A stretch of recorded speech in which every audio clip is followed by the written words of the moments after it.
Hey y'all, I forgot to close the store and the dryer's going. So it'll probably go right in the middle of everything. And I think I am reading the last pages of Little Men. What? So I'll have to see what comes after that. If y'all know, you can stick it down in the comments, but I may find out before this even uploads, so we'll see. While the children enjoyed this final frolic, the elders sat in the parlor looking on as they talked together of the little people with the interest of parents and friends.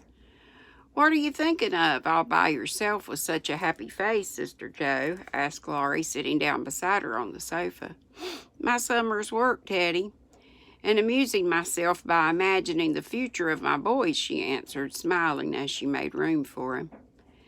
"They are all to be poets, painters, and statesmen, famous soldiers, or at least merchant princes, I suppose." "No, I am not as aspiring as I once was, and I shall be satisfied if they are honest men. But I will confess that I do expect a little glory and career for some of them. Demi is not a common child, and I think he will blossom into something good and great in the best sense of the word. The others will do well, I hope. Especially my last two boys, for after hearing Nat play tonight, I really think he has genius."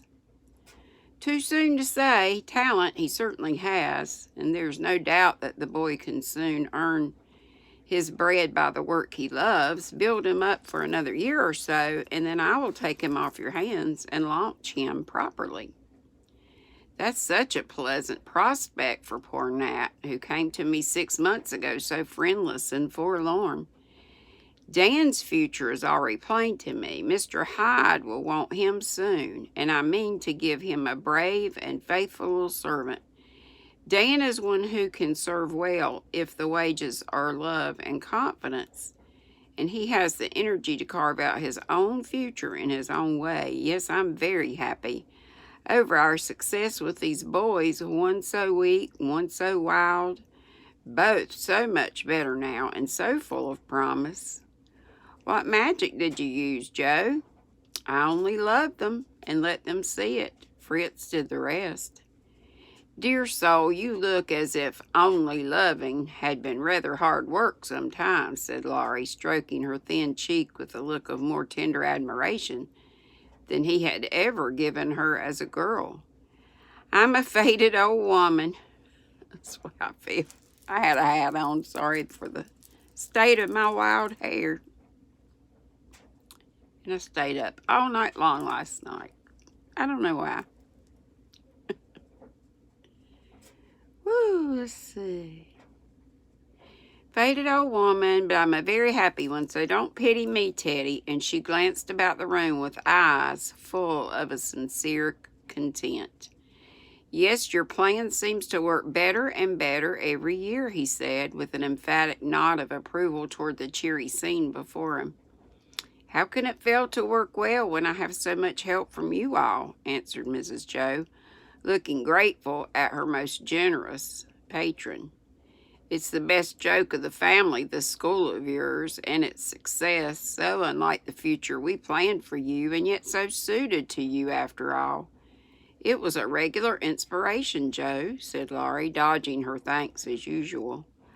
"Ah, but you laughed at it in the beginning and and still make all manner of fun of me and my inspirations. Didn't you predict that having girls with the boys would be a dead failure? Now see how well it works." And she pointed to the happy group of lads and lasses dancing, singing, and chattering together with every sign of kindly good fellowship. "I give in.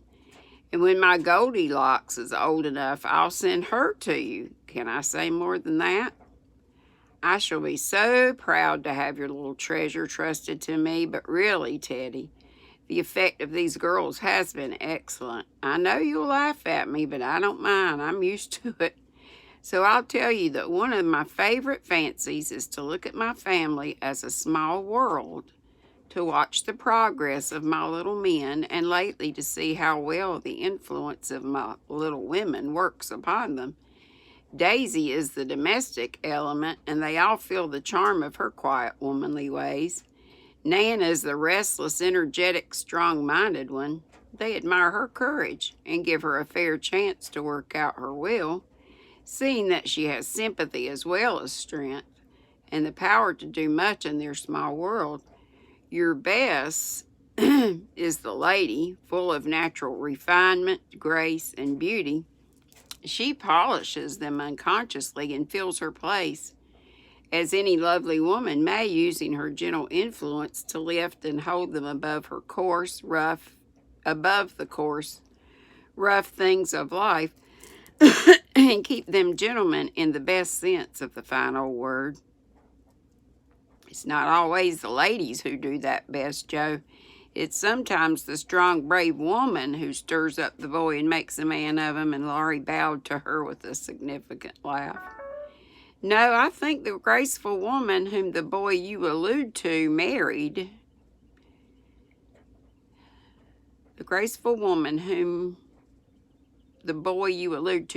has done more for him than the wild Nan of his youth, or better still, the wise motherly woman who watched over him as Daisy watches over Demi did more to make him what he is.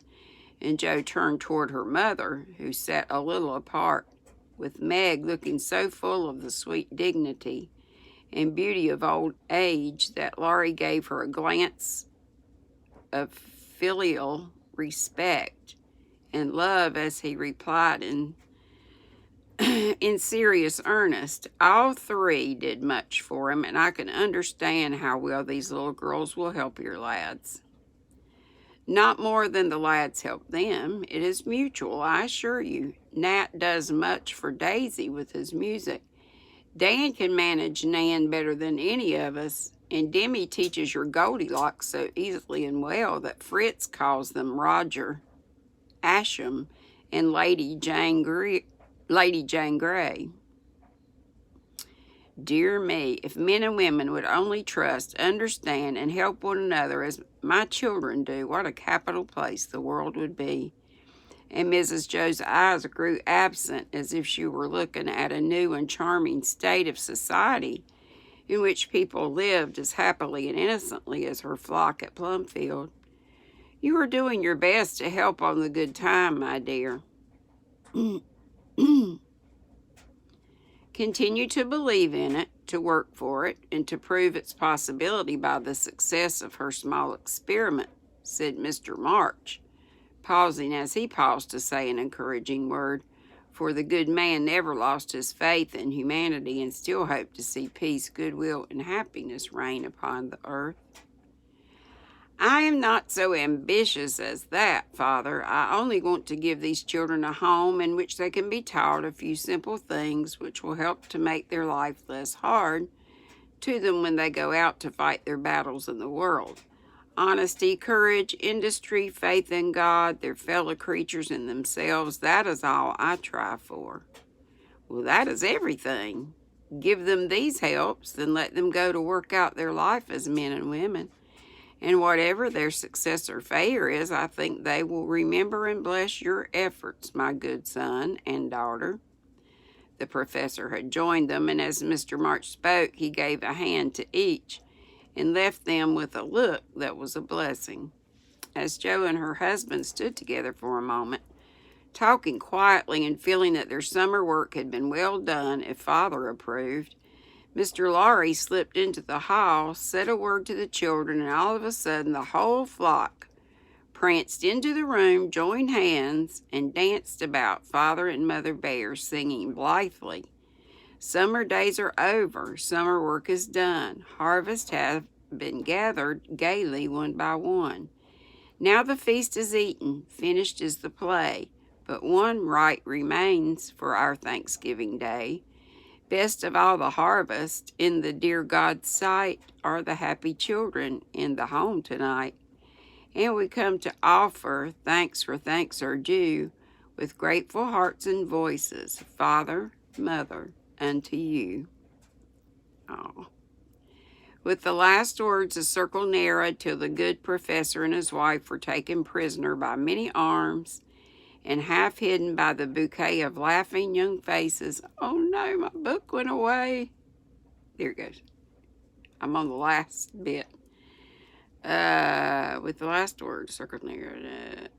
Half hidden by the bouquet of laughing young faces which surrounded them, proving that one plant had taken root and blossomed beautifully in all the little gardens. For love, for love is a flower that grows in any soil, works its sweet miracles. Dang it, it keeps going away. Sorry, it's messing up my ending. Works its sweet miracles, undaunted by autumn frost or winter snow, blooming fair and fragrant all the year, and blessing those who give and those who receive. The end. Wasn't that good? I think I like that even better than Little Women.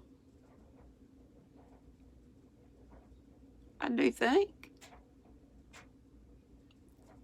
But that's just me. I'm trying to see. I had put this as chapter 21. I want to make sure. Going down. I hope you enjoyed it. And I will look and see what comes next. I think I have it. On here.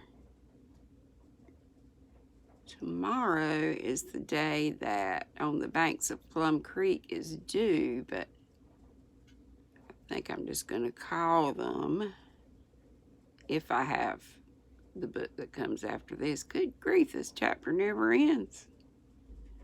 I wonder it took me forever and ever and ever unless I missed it. Goodness gracious. Yeah, chapter 21 was Thanksgiving. So that was the last chapter. Okay. Merry Christmas. Have a great day. Today is Sunday the 22nd as I record this.